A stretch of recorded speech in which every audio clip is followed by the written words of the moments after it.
do Filho e do Espírito Santo de Deus. Amém e graças a Deus.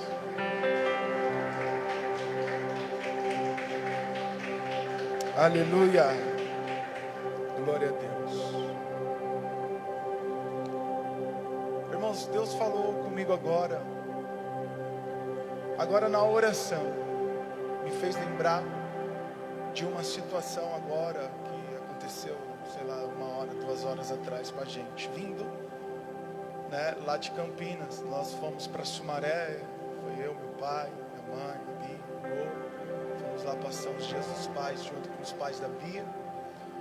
E na estrada, Deus ele falou comigo, né? Na verdade, a gente às vezes não compreende, não entende, porque Deus ele fala no nosso coração, às vezes fala na nossa mente, né? No nosso sentimento, e muitas vezes nós estamos desapercebidos com isso. E eu falei aqui na hora da oração, né? Embora seja nós que estamos orando, o Espírito Santo nos inspira a orar, amém? E eu disse exatamente aquilo que Ele me revelou, me mostrou na estrada. Que o Espírito Santo de Deus, Ele possa falar nas nossas mentes. E eu não quero falar da oferta mais, mas eu quero pegar esse caminho, amém? Porque quando nós ofertamos, quando nós damos o nosso dízimo, quando nós damos a nossa oferta, o apóstolo Paulo ele fala que nós devemos fazer aquilo que Deus falou, amém? É fazer aquilo que o Espírito Santo falou. Então nós precisamos estar perspectivável à voz de Deus, e às vezes nós achamos que é a nossa mente. Deus fala para você fazer algo, e aí você fala assim, não, será que é mesmo? Você cai em dúvida, você pensa, não, é a minha alma, é a minha mente, sou eu que estou pensando nisso. Mas na verdade não é, eu entendi isso hoje, uma prova real comigo hoje, junto com a minha família. Nós estávamos na estrada e eu estava na direita, eu vinha mais ou menos uns 130 por hora. Na verdade, eu estava 130, porque o marcador do carro mostra 130, mas estava 120, né? Os carros têm 10% a menos. Então, se você olhar no GPS, nunca vai bater a mesma quilometragem ali por hora. Então, eu estava 130, mas na 120, que é o limite da estrada, na esquerda. E aí tinha uns muros altos assim, antes de chegar na Marginal, já na Bandeirantes. E aí veio na minha mente, vai devagar, porque que de repente entra alguém aí na sua frente, na estrada, o que você vai fazer? Mano, irmãos, foi segundo depois, um cara apareceu do nada, na frente do nosso carro. Eu já tinha reduzido, eu já ia mandar para a direita, mas foi questão de segundos. Ele apareceu na frente do carro, eu freiei, né? Não posso frear muito, mas eu dei uma segurada no carro e ele ficou assim, se ia, não ia, depois foi. Graças a Deus eu acho que não aconteceu nada, porque a gente olhou para trás e eu acho que deu certo, espero que sim. E aí na mesma hora eu falei, nossa, que engraçado, eu tô falando. Aí eu falei isso para eles e, né, eu falei diante de Deus, isso não estou mentindo, não preciso fazer isso. Mas Deus fala na nossa mente e às vezes nós achamos que não é. Pode ser que é uma bobeira, uma besteira, mas não, irmãos. É Deus falando. Por isso nós precisamos estar perspectivável à voz do Espírito Santo de Deus. Amém? Posso ouvir um glória a Deus? Foi isso que o apóstolo Paulo aqui no finalzinho disse. A esperança não decepciona. Versículo 5. Porque Deus derramou o seu amor em nossos corações por meio do Espírito Santo que Ele nos concedeu. Jesus nos concedeu o Espírito Santo. Nós estamos falando a respeito do Espírito Santo já há alguns cultos, né? Algumas mensagens sobre o ministério do Espírito Santo de Deus. Então, irmãos, nós precisamos ser sensíveis a esse Espírito. E quando nós conhecemos a nossa posição como um filho, como alguém que é direcionado pelo Espírito. Porque quem é os filhos de Deus, diz as Escrituras? São aqueles que são guiados pelo Espírito. Amém? A palavra ali, guiado, é água, do latim, pegar pela mão e conduzir até o destino final. Então, quando nós somos guiados pelo Espírito Santo, nós temos a posição de filho. E a verdade é que quando nós entendemos que somos filhos, nós daremos uma resposta para a terra, ao lugar onde Deus nos inseriu, ao lugar onde Deus nos colocou. Pode ser lá no seu trabalho, pode ser dentro da sua empresa, pode ser na escola, na faculdade, aonde você estiver. Deus ele quer te usar. Deus ele quer que você seja a resposta para aquele lugar. E homens que entendem o seu destino, eles não têm uma mente de sofrimento, eles não têm uma mente de lamentação, não. Eles compreendem que mesmo na dor, eles compreendem que mesmo no sofrimento, eles estão ali por um propósito de Deus, por um propósito divino.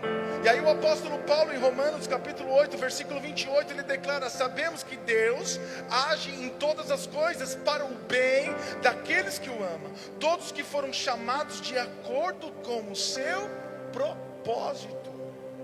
Nós fomos chamados de acordo com o propósito de Deus. Se você entender o seu posicionamento, você não vai se ofender na sua situação, na mente, nas coisas que estão acontecendo na sua vida, ao redor de você. Por isso, não queira fazer aquilo que Deus não te chamou para fazer. Quem esteve aqui quarta-feira, nós ministramos a respeito do filho da livre e do filho da escrava. Abraão se antecipou e fez um filho com Agar. E Deus disse: eu não tenho negócio com o filho da escrava, o meu negócio é com o filho da livre. E aí ele teve que mandar embora o seu filho. Imagine um pai ter que despedir o seu filho. Imagine o pai, a dor daquele pai ter que falar para o filho: olha filho, você não vai poder mais morar com o papai, tá bom? Imagine eu ter que despedir do meu filho. Esses dias, me perdoa aí pela expressão, passei um apuro. Eu ia falar, não, deixa quieto. Estava no shopping com o Noah brincando, lá no parquinho do shopping. A pastora mandou uma mensagem, aí eu fui olhar para ver, respondi ela. Na hora que eu levantei a cabeça, cadê esse menino? Mas eu passei um apuro. Levantei desesperado, já olhei para lá, para cá, para não ver o menino. Aí tinha uns carrinhos eletrônicos que você põe as crianças um pouquinho para trás, né? E ele ficou chorando porque ele queria andar. Aí eu falei: deve ter ido lá. E eu corri desesperado, no meio de todo mundo. O povo, meu Deus, esse cara descontrolado, o que aconteceu? Voltei, não estava. Aí quando eu chego lá, ele estava lá: pai. Estava já quase chorando, porque ele também não me viu. Eu tinha saído. Quando eu voltei, ele estava: pai. Agora imagina aquele filho de Abraão ter que despedir do filho. Imagina o desespero. Eu vi o desespero do meu filho porque não estava me encontrando, e eu fiquei desesperado porque não encontrava ele. Imagine Deus falando isso para você: olha, despede do seu filho agora. E ele teve uma escolha. Ele poderia falar não para Deus, não, mas ele decidiu o quê? Obedecer a Deus. Ele decidiu fazer o que Deus mandou ele fazer. Amém? Então não queira fazer aquilo que Deus não te chamou para fazer. Ainda que vai te trazer dor, ainda que vai te trazer sofrimento, ainda que você vai ter que abrir mão de coisas que te apraz, que traz prazer no seu coração, que te faz ser feliz e alegre. Amém? Sabe por quê? Porque a ação de Deus nas nossas vidas está no quanto nós amamos. E amar a Deus é sinônimo do que? De obediência. Quanto mais eu estou disposto a renunciar, eu provo do amor de Deus. quanto mais eu estou disposto a renunciar às minhas vontades, eu provo o amor de Deus, por um único motivo, por um único propósito: viver a vontade de Deus. Então nós devemos fazer essa perguntinha todos os dias: nós estamos fazendo o que Deus deseja? Nós estamos fazendo a vontade de Deus? Porque você não veio aqui para ser abençoado, irmãos. Você não entra em uma igreja para ser abençoado. Você veio aqui na igreja para ser desafiado. Desafiado ao quê? A ser obediente ao propósito de Deus. Desafiado a renunciar à sua vontade, a renunciar aos seus desejos, a renunciar àquilo que você quer. E para isso, muitas vezes, nós não podemos ser ofendido, ou melhor, não podemos andar ofendido. Uma mente que não se ofende é uma mente que entendeu a sua posição. Eu falava isso lá no início da igreja, né? Um coração que não se ofende é uma semente para o reino de Deus. O apóstolo Luiz Hermínio ministrou muito a esse respeito. Eu compreendi isso. Aí o Rafa um dia disse: uma pessoa que ama o seu ofensor já é uma árvore frutífera. Se um coração que não se ofende é uma semente para o reino, uma pessoa que ama o seu ofensor já se tornou uma árvore. Ela já cresceu e ela está dando fruto.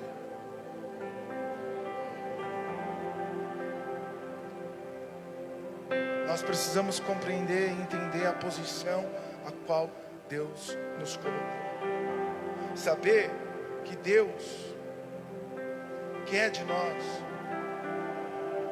Saber que aonde Ele nos colocou, ainda que está dolorido, está doído, tudo coopera para o bem daquele que nos ama, aquele que ama Deus. Amém? Saiba que tudo que acontece está cooperando para o bem, mesmo quando é sofrimento. Olha que Tiago, capítulo 5, versículo 10 diz: irmãos, tenha os profetas que falaram em nome do Senhor como exemplo de paciência diante do sofrimento. Quem vive o Evangelho deve ser exemplo de paciência diante das dificuldades, diante dos problemas, diante do sofrimento. Veja José lá no Egito, ele sabia exatamente porque se levantou como governador. Por quê? Porque ele superou o sofrimento, ele superou com paciência. Quando os seus irmãos foram lá pedir comida para ele, e José se revelou a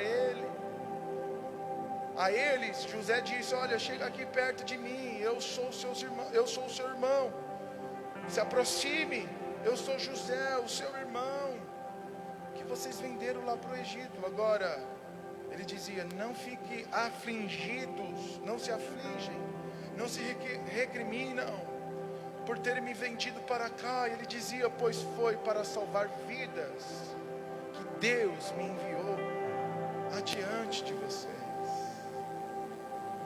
E aí, em Gênesis 45, que conta essa história, no versículo 7, José disse: mas Deus me enviou à frente de vocês para lhes preservar um remanescente nesta terra, para salvar-lhes a vida com grande livramento. Então veja, Deus mandou José para o sofrimento, para o calabouço, para o fundo do poço, para a prisão. Foi humilhado, sofreu, talvez passou fome, talvez passou frio, talvez não, bem muito provável, humilhado, caluniado. E quando ele chegou na posição qual Deus chamou ele para estar, o que ele fez? Ele se vingou? Não, irmãos, ele não se vingou. O que ele fez? Ele compreendeu, ele entendeu, Deus me trouxe para cá para ser remanescente, para salvar a sua vida, para salvar a vida dos nossos descendentes, para salvar o mundo, porque todo mundo comeram das mãos de José lá no Egito, irmãos. Amém? Jesus chamou Judas de amigo e chamou Pedro de Satanás. Por quê? Já parou para pensar por quê? Porque Jesus, ele estava indo para a cruz, e Judas contribuiu para que ele fosse para a cruz, e Pedro não contribuiu para isso. Ao contrário disso, ele disse: vamos fazer uma revolução, nós vamos guerrear. Por isso que Pedro pegou a espada e cortou a orelha de Mal. E aí Jesus, no mesmo instante, pegou a orelha e colocou de novo no lugar, e ele disse para Pedro: olha, se você acha que eu vim para isso, eu faria melhor do que isso. Eu pedia para Deus mandar o seu exército para cá, e pronto, acabou. E todos eles seriam fulminados, mas eu não vim para fazer isso, eu vim para cumprir o meu propósito. Amém? Então, observa isso, irmãos. Às vezes nós estamos tendo uma vida de luta, de sofrimento, está tudo acontecendo ao contrário daquilo que nós esperávamos, mas está acontecendo justamente para que você se posicione. E depois que você se posicionar, depois que você suportar, depois que você lutar, depois que você conseguir vencer essas lutas, você vai exercer o seu propósito com clareza. Amém? Você vai exercer seu propósito com verdade, sem dúvida, sem oscilar, sem desanimar, sem retroceder. Amém? Por isso que o apóstolo Paulo, ele dizia: nos gloriamos na esperança da glória de Deus. E não só isso, mas também nos gloriamos nas tribulações. Porque se gloriar na glória de Deus, para o apóstolo Paulo era muito pouco. Se gloriar na glória de Deus é bom, irmãos, é bom, é gostoso, é maravilhoso. Quando você contempla o milagre, quando você vê as coisas dando certo, porque Deus está movendo as coisas. Quando as coisas no seu caminho vai dando certo, as portas vão se abrindo, quando o enfermo é curado, quando o paralítico anda, quando o cego enxerga, quando as dificuldades que estão te atormentando acabam, você se gloria aonde? Na glória de Deus, porque foi Ele que fez isso. O resultado de todas essas coisas é através do poder dEle, da palavra dEle, daquilo que Ele liberou sobre as nossas vidas. Isso é bom, se gloriar com isso é bom. Mas o apóstolo Paulo, ele dizia: não, mas nós nos gloriamos também nas tribulações. Se gloriar nas tribulações. Quando as coisas não acontecem da forma que queremos, será que vamos gloriar a Deus? Será que vamos exaltar a Ele? Será que vamos gloriar a Ele na tribulação? Para Paulo, as conquistas não eram só os ganhos. Para Paulo, a conquista também eram as percas, eram as tribulações. Por isso ele dizia: não só isso, mas também nos gloriamos nas dificuldades. E aí ele dizia: porque sabemos que a tribulação produz perseverança. Tome muito cuidado se as tribulações não estão gerando em você perseverança. Tome muito cuidado se você está sentindo, se a sua alma, se o seu sentimento está gerando um espírito de desistência, de morte. Tome muito cuidado, porque talvez o Espírito Santo de Deus está se apagando de você.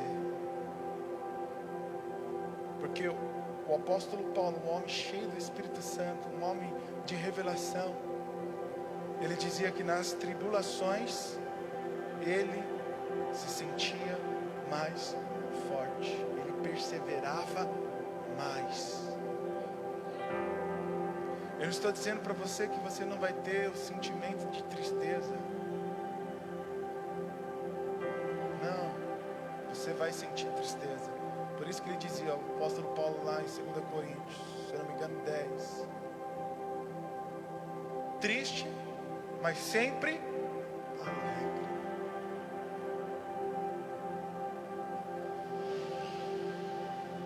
Andando pela morte, mas sempre nada temos, ele dizia. Estou pobre, mas eu estou enriquecendo a muitos. Nada tenho, mas Ele supera. Ele é suficiente para mim. Tudo, eu tenho tudo que eu preciso, eu tenho a Ele. Tome muito cuidado, irmãos. Eu vou repetir isso para você.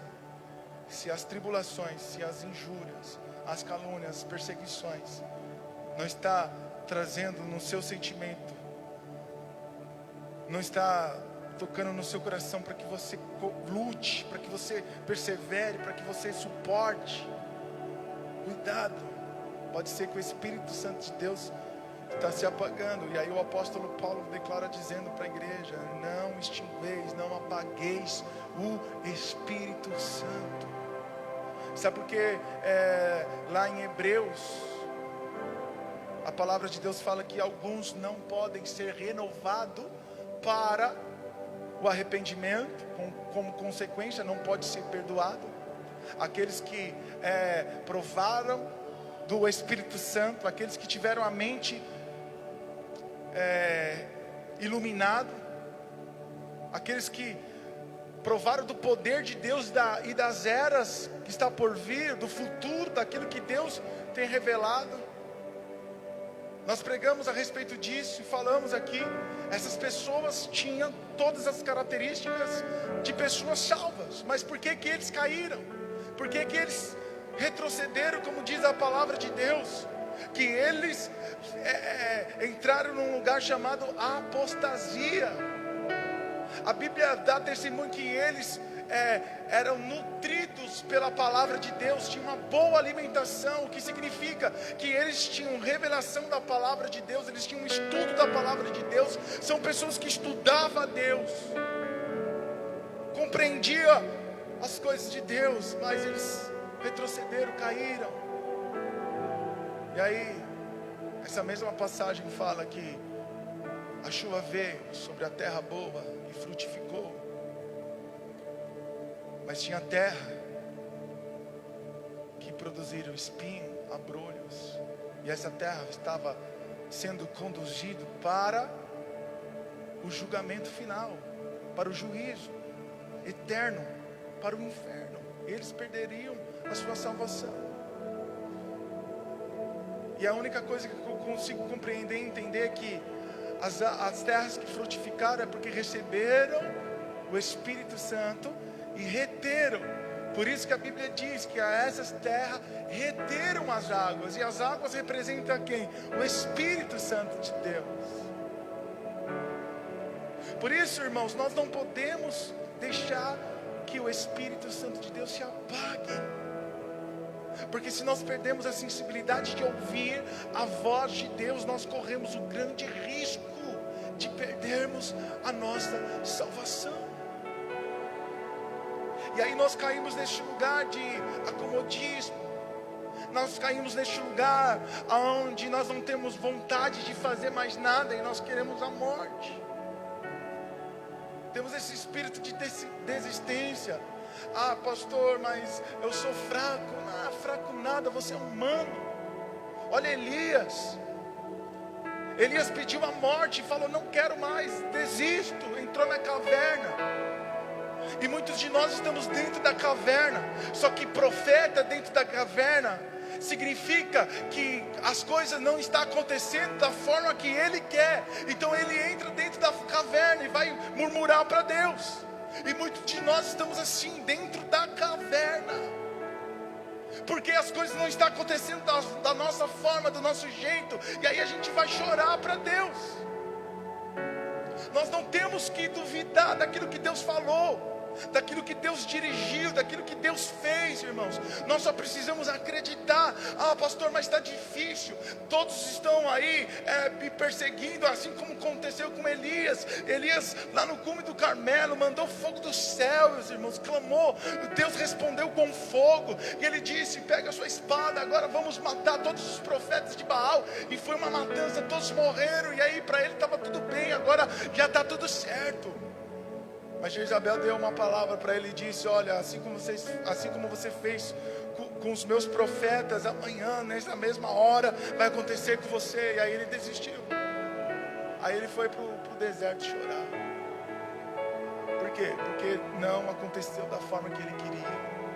E eu vou repetir para que você entenda: profeta dentro da caverna é sinônimo que as coisas que estão acontecendo não estão se encaixando conforme Ele deseja.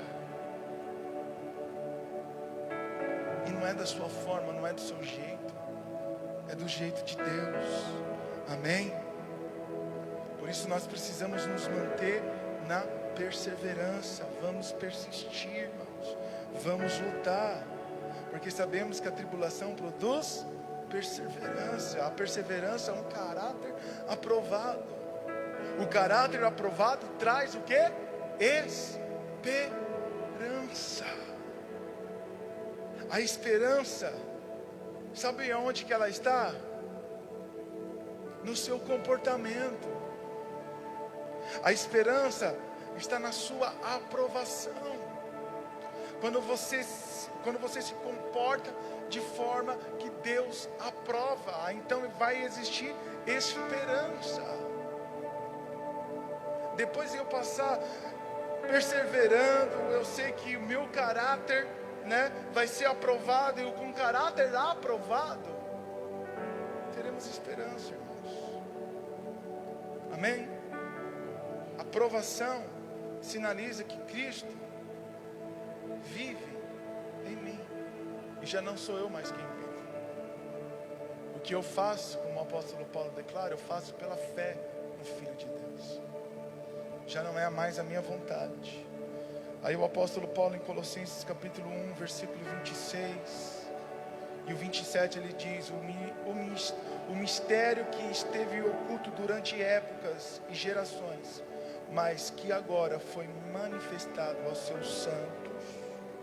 A eles quis Deus dar o conhecer entre os gentios a gloriosa riqueza deste mistério, que é Cristo em vocês, ou em vós, em outras traduções, a esperança da glória de Deus. Em outras palavras, o apóstolo Paulo está dizendo que aquilo que estava oculto em gerações, bem lá no início, que não pôde ser revelado, agora foi revelado para nós através de Cristo. O Cristo foi revelado, irmãos. O Filho de Deus foi revelado. Por isso que quando Jesus nasceu, o diabo colocou na mente de Herodes que ele deveria matar todas as crianças de tal idade, porque essa criança entre eles ali naquela geração, naquele tempo, seria o rei dos israelitas, o rei da nação, o rei de todo mundo. Para não perder o poder, Satanás implantou isso na mente de Herodes e mandou matar todas as crianças.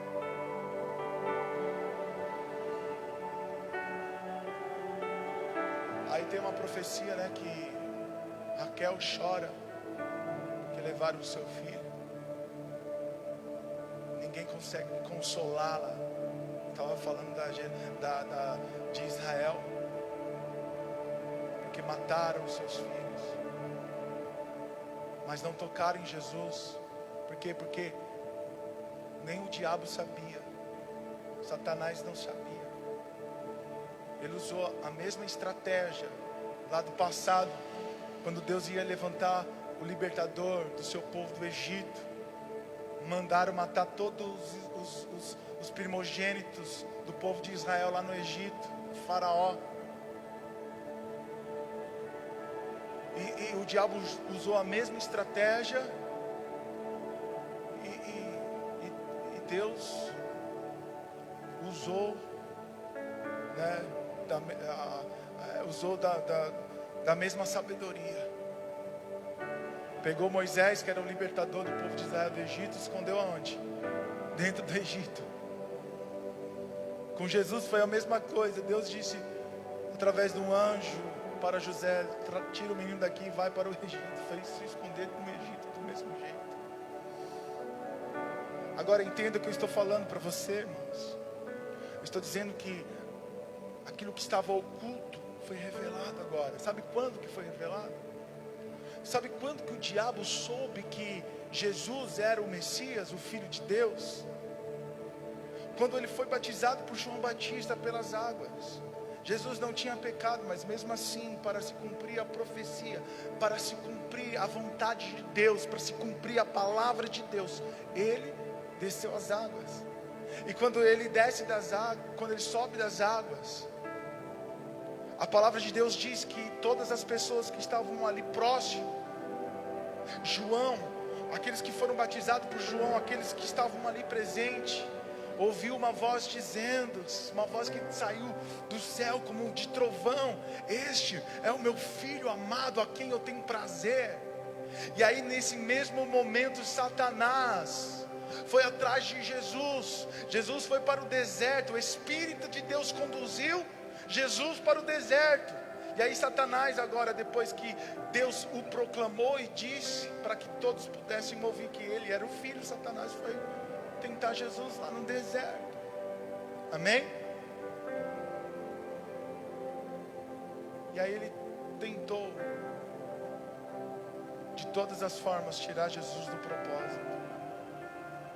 E é isso que Satanás faz. Ele tenta tirar você do propósito. Satanás não foi lá para matar Jesus. Não foi lá para dar fim da vida dele, acabar com a vida de Jesus. Não. Satanás foi lá e prometeu coisas para ele. Prometeu dinheiro, prometeu fama, prometeu governo, prometeu status, prometeu tudo. Concupiscência dos olhos, concupiscência da carne, concupiscência soberba da vida. Tudo Satanás ofereceu para Jesus. Porque Satanás não precisa tirar você da igreja, ele não precisa tirar você da sua família. Você não precisa voltar para o pecado da prostituição, das drogas, do vício, da mentira. Porque se ele tira você do propósito, pronto, irmãos, para ele já é o suficiente. Se Satanás tirar você daquilo que você foi chamado para ser, tá bom, irmãos. Porque se nós não fizermos aquilo que Deus nos chamou para fazer, seremos responsabilizados junto com os pecadores. Sexta-feira na célula lá em casa nós falamos a respeito disso, dos talentos que Deus nos dá, a liberação do poder, da glória dele, do Espírito. E aquele que multiplicou, aquele que produziu para Cristo os seus talentos, esse foi bem-vindo. Ele disse: entra na minha presença, servo bom e fiel. Mas aquele que estava comendo, aquele que estava temendo a Deus, o seu Senhor, porque Ele é severo, pegou o seu talento e escondeu.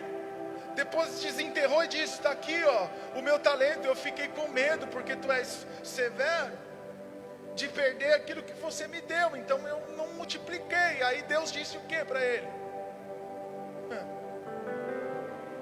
Mau servo, lança-te ele fora da minha presença. E ele foi lançado fora, irmãos. Porque pecou? Porque voltou para as drogas? Porque foi para a prostituição? Porque não tinha uma vida regrada? Não. Porque não fez o que Deus pediu. Não executou na vida dele o propósito que Deus deu para ele. O O Evangelho não te salva para te levar para os céus, ele te salva para as boas obras. E nós precisamos descobrir nas nossas vidas que obra é essa que Deus deseja de mim. Nós precisamos descobrir a vontade dEle nas nossas vidas, irmãos. Amém? Posso ouvir um glória a Deus aí? Tá tenso? Vai ficar intenso. E eu quero já chamar aqui a pastora. Vou pedir um louvor para ela. Quando eu vi o Rafa, eu lembrei de uma canção. E eu quero pedir essa canção que fala que ele é a estrela da manhã, ele ruge, ele brilha. Amém?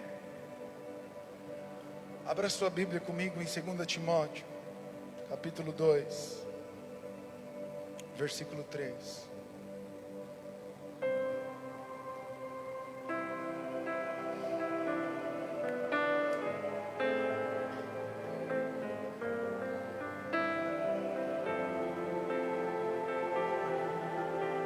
Timóteo, capítulo 2, versículo 3, diz assim: suporte comigo os sofrimentos, como um bom soldado de Cristo Jesus. Nenhum soldado se deixa envolver pelos negócios da vida civil, já que deseja agradar aquele que o alistou.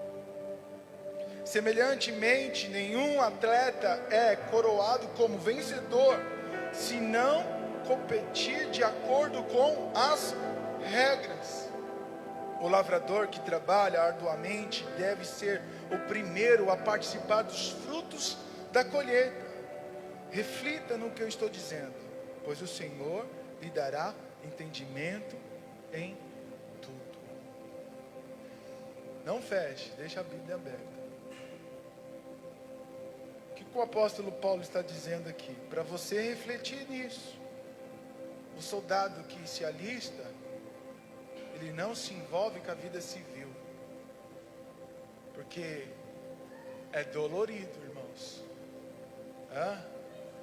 É dolorido o soldado ir para a guerra. Olha lá para mim, mãe, as crianças. O Noah que dá trabalho, né? O soldado que vai para a guerra, irmãos, e deixa a família para trás, é dolorido. Então, quando alguém deseja ser o soldado, ele não se envolve com a vida civil, porque vai ter que deixar coisas para trás. Ele quer agradar a quem?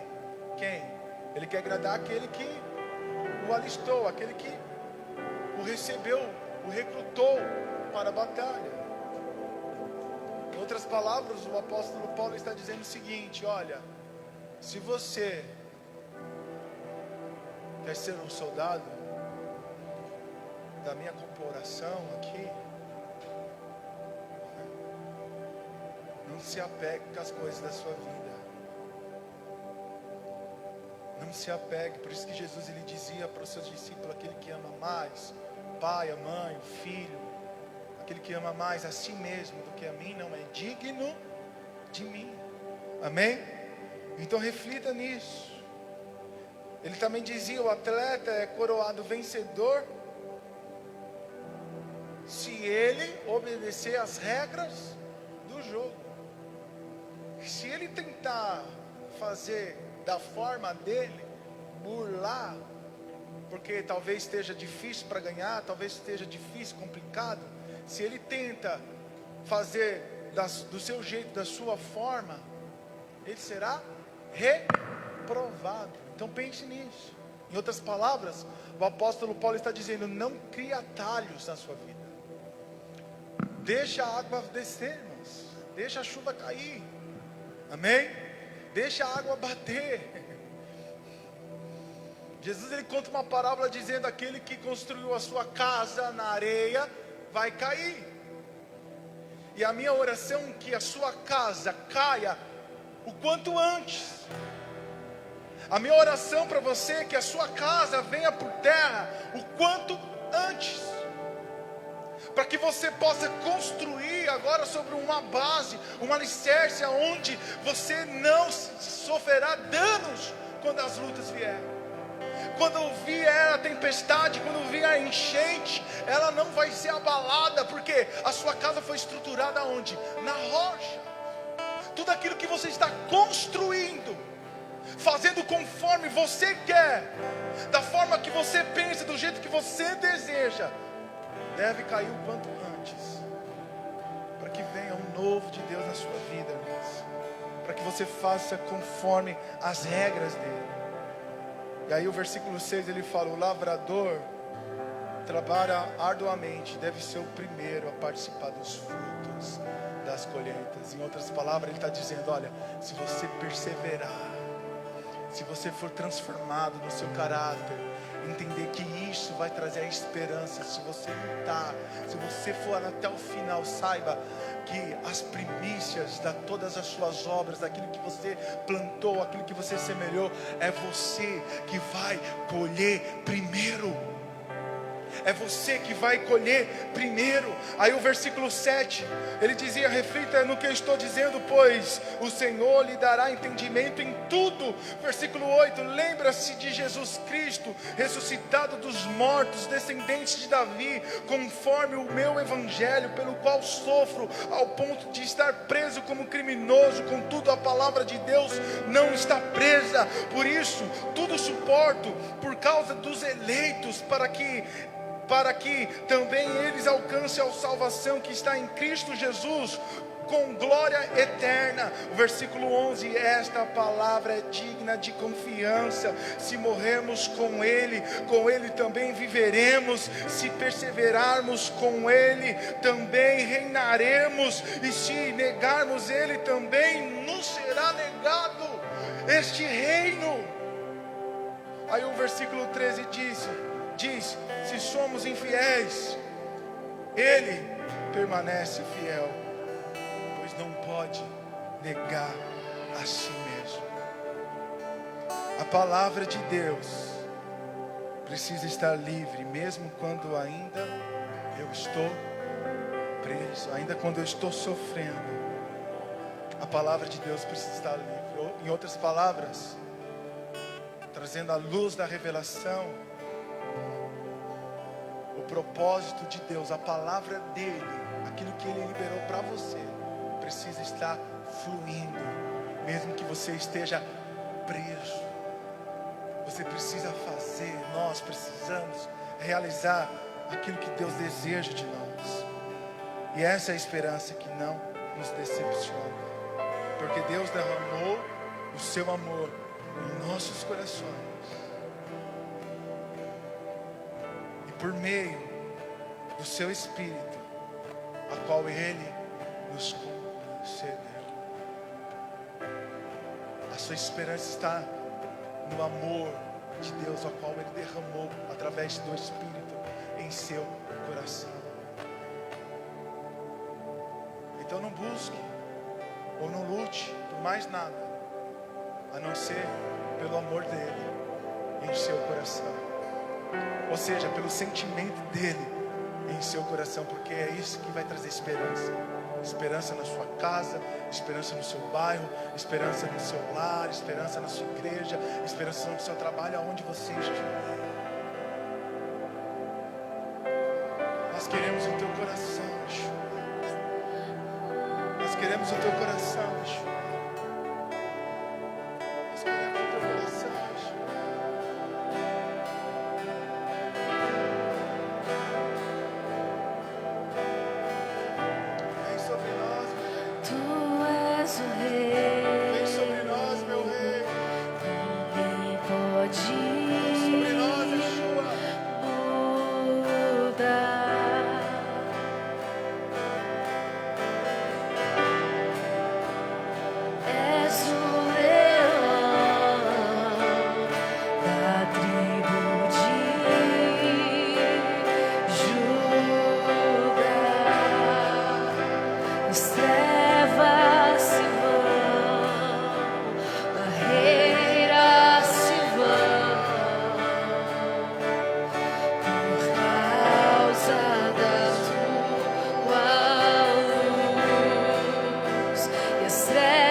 chamar você a sair do seu lugar, você que está enfermo, você que tem uma doença crônica. Quero que você saia do seu lugar, venha aqui à frente. Nós queremos orar por você. Você que está talvez doente na alma, talvez você esteja enferma no seu sentimento. Você saiu para buscar Jesus, mas não encontrou, e no meio do caminho os guardas te pegaram, te bateram. E aí você voltou para casa dizendo: diga ao meu amado que eu estou enferma de amor. Se vocês encontrá-lo, diga a ele que eu estou aqui enferma de amor. Talvez a sua enfermidade está no seu sentimento.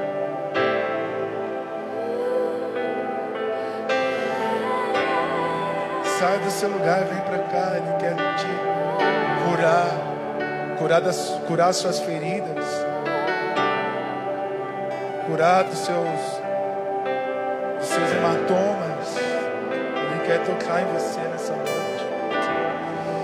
Ele quer trazer governo, Ele quer brilhar sobre você, Ele quer rugir na sua casa, Ele quer restaurar aquilo que foi perdido.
Espírito Santo, nós pedimos agora, Senhor, a Tua graça, a Tua misericórdia, Senhor, sobre a vida do Teu Filho. O Senhor que sempre o envolve, é o Senhor que sempre o abraça, é o Senhor que sempre pega Ele no seu colo, é o Senhor que dá força a Ele. É o Senhor que o elucida, que traz entendimento, que traz clareza ao coração dele. Mesmo quando ele se encontra, Senhor, perdido. Mesmo quando as suas vistas, ó Deus, está escura, o Senhor o revela. O Senhor mostra a sua vontade. Ó, meu grande Rei. Por isso nós te pedimos nessa noite, meu Deus. Nós pedimos, Senhor, a unção dobrada sobre a vida do Teu Filho. Sim, meu Pai, que Ele possa caminhar como elegeu na terra. Chorecandaço e decantorolamandaraço e decandarás. Decantororabaçu e decandarás, muricantororabaçu e decandarás. Que Ele se torne, Senhor, maior, ó Pai, a cada dia mais na Sua presença. Que Ele possa ser agora, Senhor, curado, tanto, Senhor, no físico. Por isso nós liberamos agora, em nome do Senhor Jesus, toda pressão alta agora seja aniquilada. Que nos próximos dias, Senhor, o resultado diagnóstico, Senhor, do médico, meu Pai, será surpreendente na vida da medicina e também na vida da sua família, em nome do Senhor Jesus. Mas mas que antes de tudo, meu Pai, que o Senhor realinhe, que o Senhor traga, Senhor, o teu filho para mais perto de Ti, porque é isso que ele clama, para isso, Senhor, que ele veio aqui à frente, meu Rei, buscar pela Tua presença, a Tua face, Yeshua.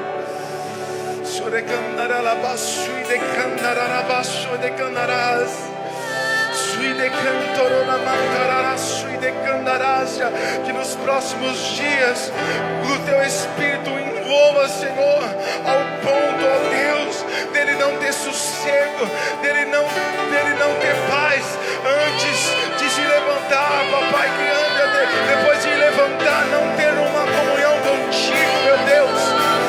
Que ao deitar, papai querido, que ele não venha ter paz antes de falar contigo, que durante o dia dele seja um dia, papai querido, cheio da sua presença, de um relacionamento íntimo com o seu Espírito. Por isso renova o teu filho em línguas, renova o teu filho, Senhor, para que ele possa beber, Senhor, das tuas águas a cada dia, a cada momento, em nome do Senhor Jesus. Yeshua, porque sabemos, e Ele também sabe, Senhor, que nações espera por Ele.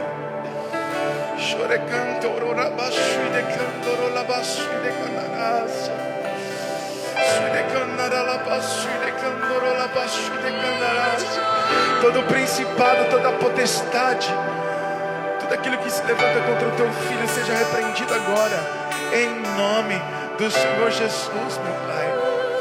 Em nome do Senhor Jesus, toda palavra contrária seja repreendido na vida do Rafa, Pai. Ele vai cumprir o teu propósito, ele vai cumprir a sua vontade. Ele vai poder dizer como o apóstolo Paulo, ao fim da sua carreira, ele guardou a espada, porque ele concluiu, Senhor, ele chegou no lugar de destino como filho, porque ele é teu filho, Yeshua. Ele é filho dessa casa, meu Pai.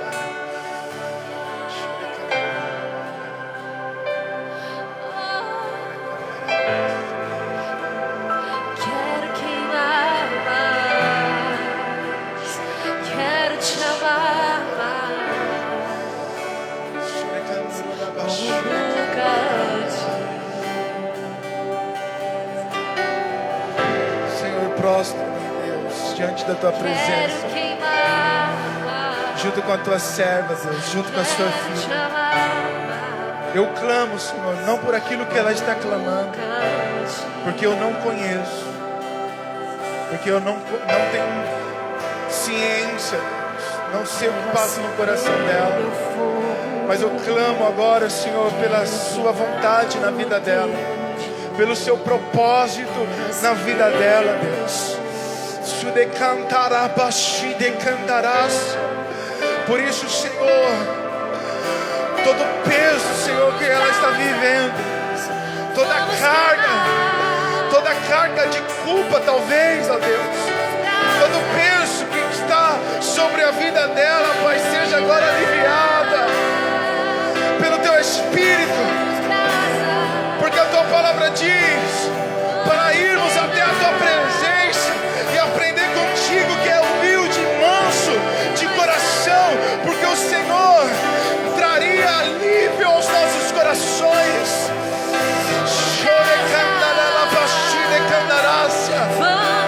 Entre na mente da tua filha e faça ela esquecer, meu Deus.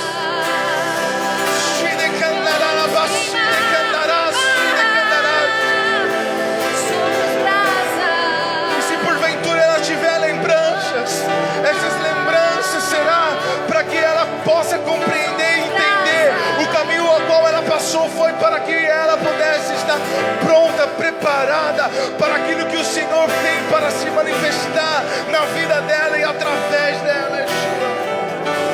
Yeshua. Por isso nós, pelo poder da tua palavra e pela palavra do teu poder, repreendemos agora toda cilada de Satanás, toda palavra contrária contra a vida da tua filha, toda maldição que foi lançada contra a tua filha, até mesmo, Senhor, as hereditárias, daquelas que veio, Senhor, dos teus antepassados. Nós repreendemos agora pelo poder da tua palavra e pela palavra do teu poder, Senhor, e que ela possa se manter no lugar a qual o Senhor a chamou, que é estar, Senhor, na sua presença, de subir ao monte, porque o seu coração foi limpo e as suas mãos foi lavada, e ela permanecerá, não apenas subirá, mas ela vai permanecer no lugar aonde o Senhor chamou para que ela esteja, no lugar de intimidade, de reverência, de adoração, ó Pai. Que ela venha fluir nas danças, que ela venha fluir, papai querido, na palavra, que ela venha fluir, Senhor, na adoração. Yeshua, nós entregamos a tua filha nas tuas mãos nessa noite. Seja o Senhor o marco, que seja o Senhor divisor de água esse dia para a vida da tua filha, que ela possa provar do teu milagre, que ela venha viver milagre dentro da casa dela, da família dela. Em nome do Senhor Jesus, alcança todos os que estão debilitados, doentes na mente, doentes emocionais na alma e até mesmo nas físicas. Mas em nome do Senhor Jesus, nós entregamos os teus filhos nas tuas mãos. E assim, ó Pai, nós oramos crendo em nome do Pai, do Filho e do Espírito Santo de Deus.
Talvez na UTI, entubada por esse vírus maldito, ou até mesmo por outras doenças, né? E hoje parece que foi esquecida. Vamos orar pelo nosso governo, orar pelo nosso presidente, orar para os ministros, seja ele do STF, seja ele da Casa Civil, amém? Vamos orar pelos nossos deputados, senadores, vereadores, os nossos governos, os governadores, amém? Então, se você tiver alguém aí da sua família, você conhece alguém, interceda por ela agora, para ela ser curada, tocada pelo poder do Espírito Santo, amém? Senhor, nós te louvamos, te bendizemos, te glorificamos, Yeshua. Pedimos a tua graça por mais uma vez nessa noite. Toca, Espírito Santo, onde nós não podemos tocar. Vá agora, Espírito, onde nós não podemos ir. Não queremos te dirigir de forma alguma, só queremos liberar essa palavra e fazer esse pedido a ti, ó Deus. Cura os familiares da sua igreja. Cura os familiares dos teus filhos. Cura, papai querido, as pessoas que estão clamando por ti nesse exato momento no leito de um hospital, clamando por misericórdia. Nós intercedemos, nós ligamos aqui na terra aquilo que o Senhor pode ligar no céu, e também, papai querido, manifestando a sua glória neste lugar, Yeshua. Cura, visita agora as UTIs, visita agora, Espírito Santo de Deus, os os quartos, os leitos de hospitais, Pai, em nome do Senhor Jesus, nós levantamos a nossa mão e profetizamos, ó Deus, que haja cura, que haja transformação, que o Senhor possa mudar, reverter, Senhor, a história dos teus filhos, em nome do Senhor Jesus, meu Pai. Cura as doenças crônicas, cura, Senhor, as doenças hereditárias, em nome do Senhor Jesus. Nós clamamos agora por tua intervenção, Espírito Santo de Deus. Cura a alma, cura a depressão, cura, Senhor, o sentimento de morte, que o Senhor possa soprar sobre o vale de ossos secos, Senhor, como foi ministrado no início do louvor. Venha sobre as nossas vidas nessa noite. Apresentamos, Senhor, os governos, apresentamos, Senhor, Bolsonaro, apresentamos, Senhor, toda a casa civil, apresentamos todos os ministros, apresentamos, Senhor, até mesmo aqueles que têm ideias diferentes das nossas, que têm ideologia diferente do seu padrão, do padrão do cristianismo. Yeshua, toca, papai, agora, em nome do Senhor Jesus. Muda a história, converta o coração deles, faça dos perseguidores ser os perseguidos, assim como o Senhor fez com Paulo. Em nome do Senhor Jesus, nós apresentamos, Senhor, toda a política diante da tua presença, porque sabemos que é o Senhor que levanta, é o Senhor que coloca, é o Senhor, papai querido, que põe as autoridades nos seus assentos. E se todos eles estão lá porque o Senhor permitiu, ainda que por esses anos nós estamos sofrendo por uma má gestão, por pessoas corruptas, nós queremos pedir a sua intervenção agora, Yeshua, porque a sua igreja acordou, papai, porque sabemos que a autoridade está sobre as nossas vidas, e nós não aceitamos a corrupção na nossa nação, não aceitamos, papai querido, mais a corrupção no nosso estado, no nosso bairro. Que se levante homens, Senhor, que se levante remanescentes, assim como o Senhor colocou José no Egito. Coloca, Senhor, homens capacitados e cheios do seu espírito, como José, que tinha um coração para servir as pessoas e cumprir o seu propósito, meu Deus. Abra o entendimento, Senhor, dos teus filhos, para que eles possam compreender as suas verdades. Yeshua, Yeshua, cura a nossa nação, Pai, cura o Brasil, cura, Pai, porque sabemos que seremos celeiro de avivamento. Vamos guardar pessoas, o seu Espírito vai nos guardar na redoma, Senhor, de uma proteção a qual seremos blindados de todo ataque de Satanás. Por isso levanta uma igreja que esteja estruturada, uma igreja, papai querido, que esteja revestida, Senhor, da tua palavra e das armaduras espirituais. Nos proteja, Yeshua, nos proteja, Yeshua.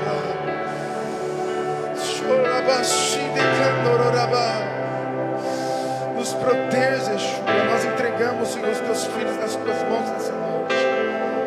Todo principado, Senhor, toda potestade que se levanta contra o Brasil, contra esta nação, seja agora repreendido, seja agora mais uma vez atacado, e que as suas forças vão se definhando, e que as suas forças vão, Senhor, saindo, papai querido, da consciência, do coração das pessoas, Pai, e que elas vão se libertando em nome do Senhor Jesus, Pai. Em nome do Senhor Jesus, seja, papai querido, direcionado do teu trono, teu rio, para essa nação, e que possamos ser curados, que possamos ser prósperos, Senhor, que possamos estar debaixo da sua vontade, em nome do Senhor Jesus, e que essa transformação aconteça em nós, que essa transformação possa acontecer a partir de nós, que nós possamos ser curados por este rio, para que a nossa casa seja curada, Pai, para que a nossa casa seja transformada, Yeshua,